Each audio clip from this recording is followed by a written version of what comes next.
Movie review of the film sorry. కిట్టుగాడి గోల, కిట్టుగాడి ప్రేమ, కిట్టుగాడి ఆబ్సెషన్, కిట్టుగాడి దిల్ కా ధడ్కన్. కిట్టుగాడికి ఇష్టమైన ఆ శారీ కోసం ఎన్నిసార్లు సావు దాకెళ్తాడో, ఎంతమందినైనా చంపుతాడు. ఇదేనండి స్టోరీ. ఆ కిట్టుగాడు ఆ శారీలో ఉన్న అమ్మాయిని చూసి ప్రేమలో పడతాడు. అది ప్రేమ పిచ్చో కూడా అర్థం కాదు.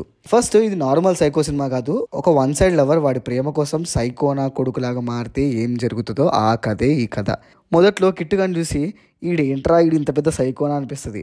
కానీ సినిమా ముందుకెళ్తున్న కొద్దీ ఈ కిట్టుగాడు ప్రేమించిన అమ్మాయే పెద్ద సైకో, కిట్టుగాడు కొద్ది గొప్ప మంచోడేరా బాబు అనిపిస్తుంది. కానీ సినిమా ఎండింగ్ వచ్చేటప్పటికి లేదు లేదు లేదు కిట్టుగాడే సైకో అని క్లారిటీ ఇస్తూ చాలా వర్స్ట్ ఎండింగ్తో ఫినిష్ చేస్తారు ఈ సినిమాని.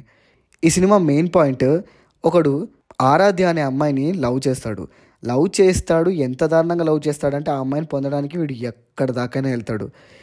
ఐఎండిబిలో కూడా ఇదే ప్లాట్ ఉంటుంది, సినిమా కూడా ఇదే పాయింట్ మీద ఉంటుంది. ఫస్ట్ హాఫ్లో అండి పాటలు వస్తాయి, అంటే పాటలు వస్తూనే ఉంటాయి. పాటలు మొత్తం ఎక్స్పోజింగ్ తోటి, అర్థం పర్థం లేని చెత్త లిరిక్స్ తోటి చాలా దరిద్రంగా ఉంటుందండి. అసలు వినడానికి కూడా అస్సలు బాగోదు. ఇది తెలుగు సినిమా మాత్రం అస్సలు కాదు. ఎందుకంటే ఆ పాటలు అసలు ఇంత కూడా రిథమిక్ ఉండవు, చాలా దరిద్రంగా ఉంటాయి. అసలు ఇంకా సెకండ్ సాంగ్ ఉంటుందండి, చెవిలో ఏదో ఈగో దోమో తిరుగుతున్న ఫీలింగ్ వస్తుంది ఆ వాయిస్లకి, ఆ లిరిక్స్కి. ఆ విజువల్స్ అయితే అసలు ఏ కాలంలో ఉన్నారండి బాబు. కానీ ఇందులో ఒక మంచి ఇంప్రెసివ్ పాయింట్ కూడా ఉంది. యాక్టర్స్ కొన్ని సీన్స్లో, అంటే స్పెషల్లీ సెకండ్ హాఫ్ క్లైమాక్స్లో చాలా బాగా పర్ఫామ్ చేశారు. మన ఆరాధ్య క్యారెక్టర్ చేసిన అమ్మాయికి కూడా మంచి యాక్టింగ్ స్కోప్ ఉంది. కొన్ని ఎక్స్ప్రెషన్స్ ఏంట్రా బాబు ఇంత వియర్డ్గా ఉన్నాయి అనిపిస్తుంది, కానీ ఓవరాల్గా అయితే ఆమె యాక్టింగ్ అయితే బాగానే ఉంటుంది. ఒక అమ్మాయి గురించి తెలుసుకోవాలంటే ఇప్పుడు పెద్ద పని కాదు.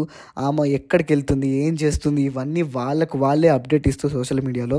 సో వాళ్ళ ఇన్ఫర్మేషన్ని వాళ్ళే లీక్ చేసుకొని ప్రాబ్లమాటిక్ సిచ్యువేషన్స్లో ఇరుక్కుంటారు అని చెప్పడానికి ఈ సినిమాలో ఒక మంచి పాయింట్ అయితే ఉంటుంది. కానీ సినిమా చాలా బోరింగ్గా, ఎగ్జిక్యూషన్ చాలా పేల్గా ఉంటుంది అనమాట.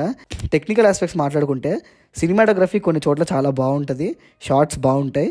కానీ సౌండ్ డిజైన్ అసలు ఈ సినిమాకి సూట్ అయినట్టుగానే అనిపించదు. మ్యాక్సిమం ఎందుకో కొంచెం హారర్ ఫిల్మ్ వైబ్స్ వస్తాయి. అండ్ బ్యాక్గ్రౌండ్ మ్యూజిక్ కూడా ఎందుకో అంత సెట్ అయినట్టుగా అనిపించదు.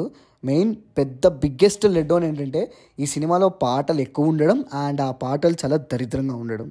ఓవరాల్గా చెప్పేది ఏంటంటే టార్చర్ అండి, తలనొప్పి, మెంటల్ ఎక్కిపోయింది నాకైతే. మీకు ఆర్జీవి గారి స్టైల్లో ఈ అనవసరమైన సాంగ్స్లో ఎక్స్పోజింగ్ అండ్ దాంతోపాటు కొంచెం కొద్దో గొప్ప ఆ సైకోయిజంని ఫీల్ అవ్వడానికి మాత్రం ఈ సినిమాని ఖచ్చితంగా ట్రై చేయొచ్చు. అదండి matter. This is Pranav signing off team cinema పిచ్చా.